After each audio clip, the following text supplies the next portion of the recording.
Hello guys. Nagsusulat ako guys. Wala pa akong sulat. Tanga ako may dilang lapis. Yan. Naka-start kasi. Yan. Kasi simulan ko na pala yung pagsulat. Titingnan nyo ako. Nagsusulat kasi tayo guys. Yan.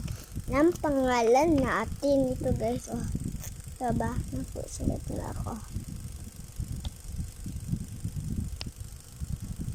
Yan guys, sinusulat ko ng pangalan ko. Ay, yan po guys, nakamali tayo. Ay, apo na lang kasi tayo guys. Nahihirapan yung susulat. Lang, nakakulang. Guys, yan. Nararamdaman ko lang yung papel ko. Yan. Mahaba-haba